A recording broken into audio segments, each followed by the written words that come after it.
السلام عليكم ورحمة الله وبركاته. الحمد لله وحده والصلاة والسلام على من لا نبي بعد. ما بعد. عن عبد الله بن مسعود رضي الله عنه قال رسول الله صلى الله عليه وسلم: لا يدخل الجنة من كان في قلبه مثقال ذرة من كبر. فقال رجل: إن الرجل يحب أن يكون ثوب حسنة وناله حسنة. قال: إن الله تعالى جميل ويحب الجمال. الكبر وطر الحق وغمط الناس.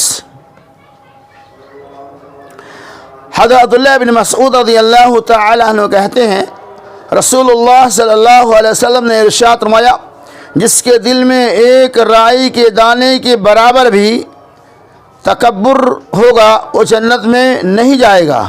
اس پر ایک صحابی نے عرض کیا، ایک آدمی نے عرض کیا کہ یا رسول اللہ صلی اللہ علیہ وسلم، آدمی اس بات کو پسند کرتا ہے کہ اس کا کپڑا اچھا، نعلہ حسن، اور اس کا جوتا اچھا ہو، تو کیا یہ کبر اور تکبر کے اندر داخل ہے؟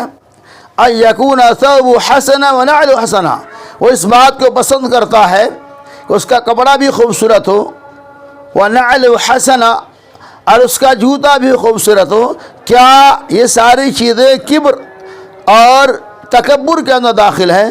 تو اللہ کے نبی صلی اللہ علیہ وسلم نے جواب دیا: ان اللہ جمیل، بے شک اللہ تبارک و تعالی خوبصورت ہے اور خوبصورتی کو پسند کرتا ہے۔ الکبر بطر الحق، گھمنڈ، غرور و تکبر یہ ہے کہ آدمی حق کی طرف سے منہ موڑ لے اور دوسروں کو اپنی جگہ حقیر سمجھے۔ اس حدیث پاک کے اندر اللہ کے نبی صلی اللہ علیہ وسلم نے تکبر کو جامع تعریف کر دی۔ عام طور پہ کچھ لوگ ایسے ہیں جو ہر چیز کو، اچھے کھانا کو، اچھے پہننے کو، اچھے اوڑھنے کو، اچھے طریقہ سے رہنے کو، بہترین کپڑا پہننے کو، ان ساری چیزوں کو وہ تکبر سمجھتے ہیں۔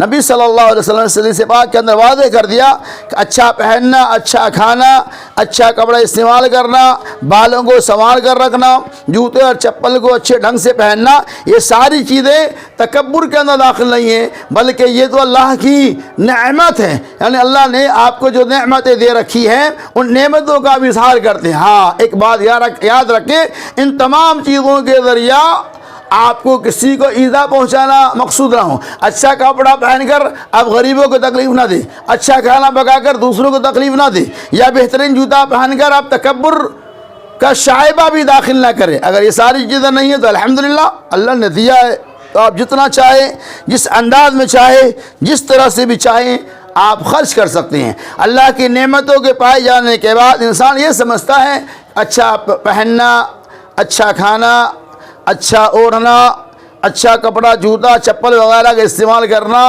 یہ گھمنڈ ہے۔ نہیں، ایسا نہیں ہے، بلکہ یہ اللہ کی ایک نعمت ہے جس کا اظہار کرنا چاہیے۔ کیوں؟ چونکہ اللہ تبارک و تعالی خوبصورت ہے اور خوبصورتی کو پسند کرتا ہے۔ تکبر تو یہ ہے کہ آدمی حق بات سے منہ موڑ لے، حق کو چھپا لے اور لوگوں کو اپنے سامنے حقیر سمجھے، یعنی اپنے سے بڑا کسی کو سمجھے ہی نہیں، ہر آدمی کو اپنے سے چھوٹا سمجھنا اور حق بات سے منہ کو موڑ لینا، اصل میں یہ گھمنڈ اور تکبر ہے۔ ورنہ اللہ کی نعمتوں کا جائز طریقہ سے اظہار کرنا یہ شکرانہ نعمت ہے۔ کبر اور نخوت کے اندر یہ ساری چیزیں شامل نہیں ہیں۔ اللہ سے دعا کہ اللہ تبارک و تعالی اللہ کی دی ہوئی نعمتوں کے اوپر شکر گزاری کے ساتھ ساتھ ہمیں تکبر اور گھمنڈ جیسی بدترین صفات سے محفوظ اور مامون رہنے کی توفیق رفیق عطا فرمائے۔ آمین۔ وآخر دعوانا ان الحمد للہ رب العالمین۔